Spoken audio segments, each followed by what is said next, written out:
Facebook what dishes they think I should try while I'm here in Portugal, and boy, did you guys deliver. So we're gonna go through the comments, we're gonna go restaurant by restaurant, trying different dishes, and we're gonna try to tackle as many restaurants as possible.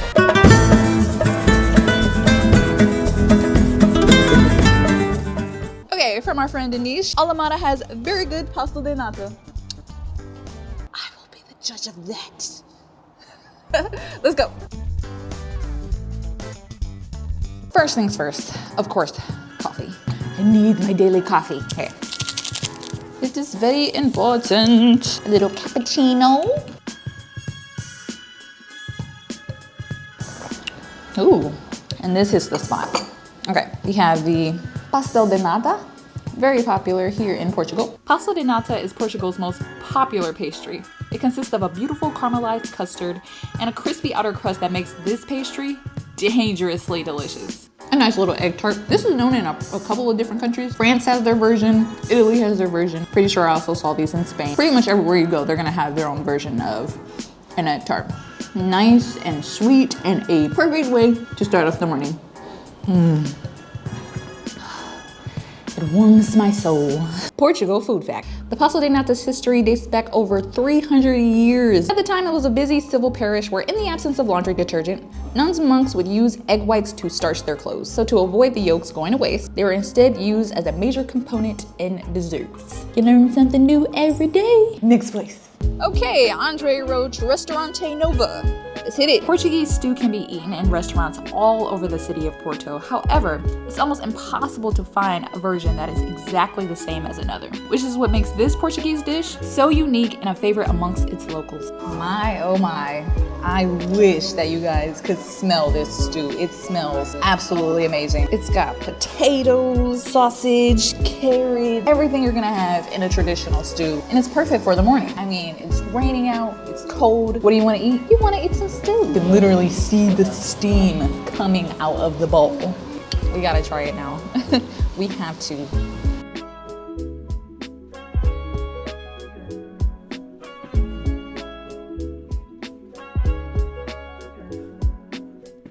This stew is on a whole nother level. It's in a whole different ball game. Oh man. Oh, there's also peas in here as well. So good. Let's try it with some of the rice as well. Got some cilantro on top of that rice. Oh my God. The cilantro just adds another flavor. Flavor of freshness. This stew is hearty, it's rich, full of flavor. This kind of takes me back to a time when I was younger. My mom used to cook roast and potatoes almost every day. I remember being so tired of roast and potatoes. Yeah, now would be a good time to be able to go back home, eat some roast and potatoes. But I guess while I'm here, this is a nice little substitute. It is nice to be able to go to different places and have new experiences. But there are times when I do miss home. You know, I miss my mom's roast and potatoes. Love you, mommy. All right, so we're about to head to our next restaurant, Casa Santiago, which was recommended, I swear, 1,000 times. So let's see if it lives up to the hype. The Francesina. This sandwich is no ordinary sandwich. There are at least 5 layers of this sandwich, and you don't eat it with your hands, which makes me wonder, is it really a sandwich if you can't pick it up and eat it?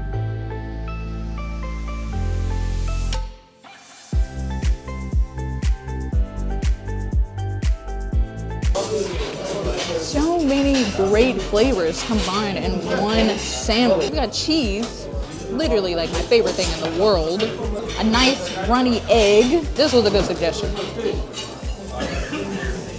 So this is composed of many layers. Meat, cheese, egg, and a nice beer sauce. The sauce, unfortunately, is a secret. Portugal food fact. In the 1950s, Daniel Seville was a Portuguese immigrant living in France. He was allegedly inspired by the French dish croque monsieur and brought his inspiration back to Portugal. What a creation. Okay. Agnieszka. Babes, I'm just gonna call you A because I do not want to mispronounce your name. I am so sorry, I can't pronounce it.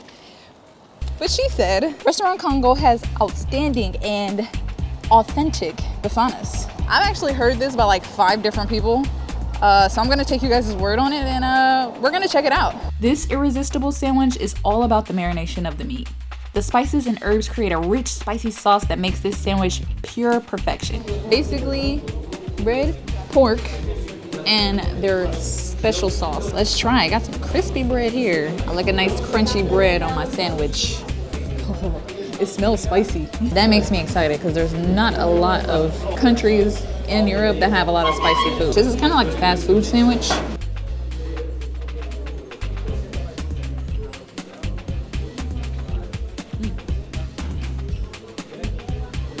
That's good. That is a good pork sandwich. It's actually not too saucy. It has like the perfect amount of sauce added to it. Nice and spicy. I like the sandwich that has a little spice to it, a little kick. That sauce is literally heavenly. Sent from Jesus himself. Porto. Food fact, the Bifana is so popular here in Porto that in 2013, McDonald's introduced the McBifana. McDonald's just be helping on everybody's bandwagon. It is that good though. This one says, just walk down the streets at lunchtime. If you see families or people over 60 inside, dive in. So I'm on a search for old people. Okay. Luckily, we are at the Mercado do Bolhao. We are gonna check out some of the different food that they have inside here. I definitely wanna try the cherry. The cherry is very, very good. Oh, I like that, yeah. Yes, Definitely get some of that. Where are you from? I'm from Ohio. Ohio. Uh-huh. Yes. Yep. Too much cold Yes. and slow. Yes. Personally, I think it's super important to support local businesses. Whenever you travel, there's usually some type of market, and it's always nice to visit because there's always fresh foods, nice restaurant, lots of really friendly people. Got some dried fruits here, and dried kiwi is actually one of my favorites. This comment is from Catherine, and it says, Yelp. Thank you, Catherine. Never would have guessed. Okay, this one is from Gecka. It says, or Jekka.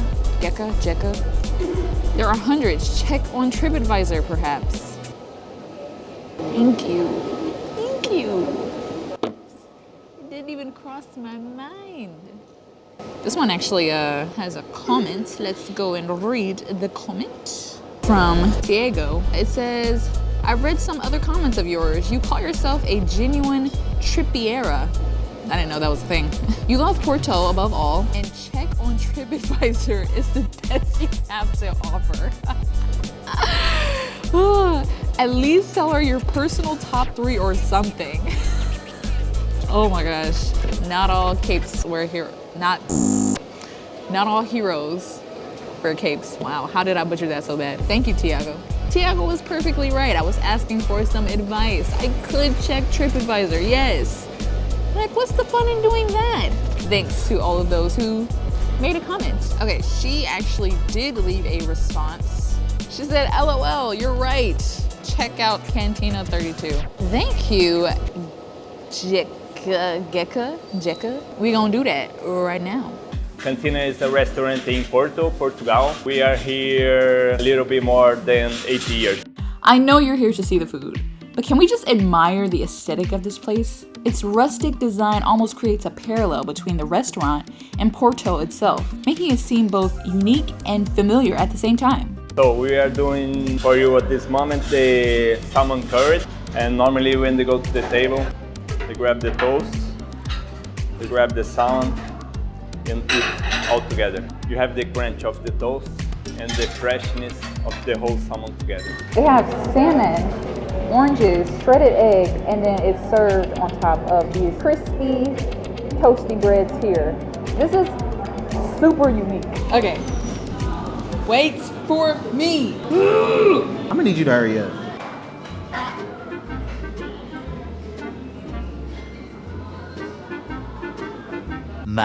Much later.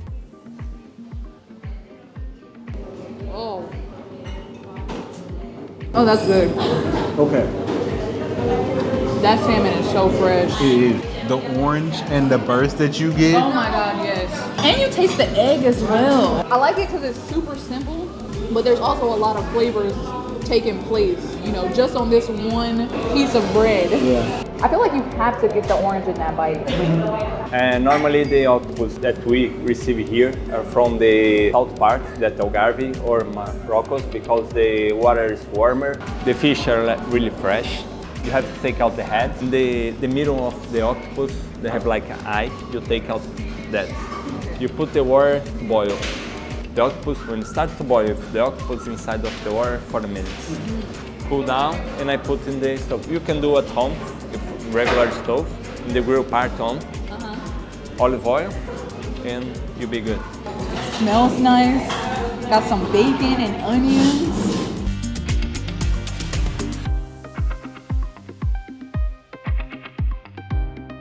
You ready? Yep.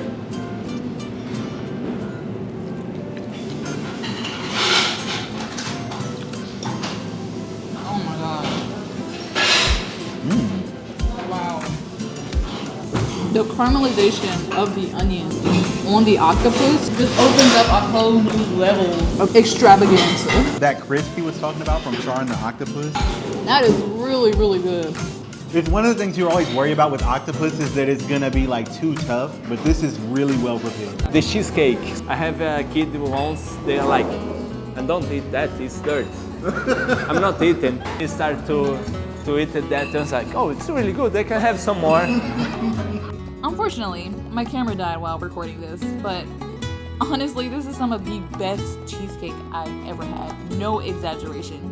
Make sure you check out Cantina 32 when you visit Porto. It's been quite a long day of travel, and honestly, I am quite full, but it's not over yet. There are plenty of other dishes that I will be trying in my next video, but you don't have to wait until then, because I had the opportunity of traveling between 2 different countries and trying some of the most amazing rice dishes, and I may or may not have started a little rivalry between the two, but that's besides the point. Go check out that last video. So like and subscribe, please.